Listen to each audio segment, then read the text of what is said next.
you have to be like water. Learn to be like water, adaptable, fit into any vessel, have a sense of calm, have a sense of patience. But ambition is extremely important. And I don't just say this to girls, I say this to boys and girls. Just everyone who wants to be able to have a purpose in life, have an ambition, have the guts to find your glory. It's extremely important to have guts, to have conviction, to be able to say that, this is what I want and I want to achieve it. I learned it from the very, very strong people in my family that I looked up to, that showed me that it doesn't matter what your circumstances are, it matters how large your dreams are.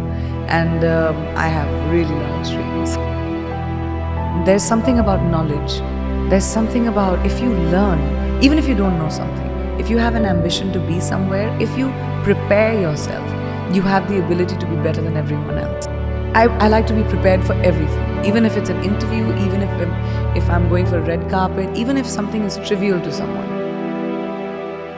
Honesty is very important in relationships, whether it's with friends, whether it's with family, whether it's with your loved one, whether it's in a romantic relationship.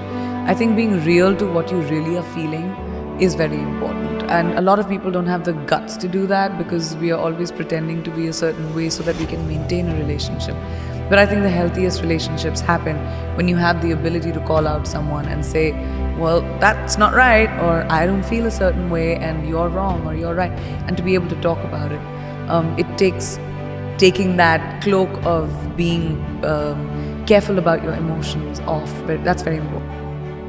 I really feel like you are defined by, every time you're defined by what you do next, not what you left behind. There's no point of doing the same thing over again. I try not to do the same thing over again. You have to take risks. Risks are so important in evolution. Playing it safe, yeah, you can have an existence, but you'll never be someone who's a trailblazer. My dad was extremely sensitive, but he was also like my biggest champion. The one thing that I learned from him was the hustle. He always taught me that don't be afraid of the failure. What you do next after failure is what will define you. Everyone fails. It's going to happen to you, it's going to happen to me, it's going to happen to everyone. Instead of sitting on your hands and saying, I can't do it again, find the courage inside of you and saying, what can I do differently? How do you look back into your mistake and say, all right, that was a mistake, great, not doing that again. That's something I really learned from my dad. My parents never wanted me to have a what if in my life. What if I had done it? What if I had tried that? So they always supported me. They said, no matter what you do, whatever mistake you make, have the confidence to come and tell us. Because even if you kill someone, my dad, I remember him telling me this, even if you kill someone, come and tell me, I'll help you find the body. I'll help you bury the body, but then I'll take you to the cops too. So you'll always have to have courage of conviction. We spend our entire lives trying to figure out who we really are, and then we change. And then we figure it out, and then we change again. And I think that's the most constant, right? I'm constantly changing, constantly evolving, and I'm hoping that everyone's still curious about me as I keep doing that. I've had so many times whenever I'm doing interviews, people always ask me that, oh, you're doing a movie with, a female co-actor. Did you guys get along? Were there catfights? But when it comes to boys, they say, oh my gosh, that looks like a bromance and everyone got on so well. So I feel like over time, because women had the lack of opportunity, we were pitted against each other because there were only like 5 opportunities, like 5 places a woman could be hired. And so we were elbowing each other out to get to that one spot. So the crux of the problem is the lack of opportunity for females. And the more opportunity we create for each other, the more sisterhood will grow.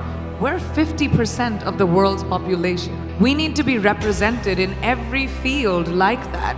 We need to be empowered by each other, by the people who are in positions of power, by putting us in positions of power. So I realized many, many years ago that the more I champion women in my own small way, maybe I'll be able to create a world around me at least, where, women run the show, because we kind of do it really well. We just aren't given the opportunity enough, Yes! When I was very young, I started working when I was 17 years old. And I remember my mother telling me this really young, that women should be financially independent. It doesn't matter who your father is, it doesn't matter who your husband is going to be, it doesn't matter who your brother is, it doesn't matter who the man in your life is. You need to be responsible for your finances and be financially independent.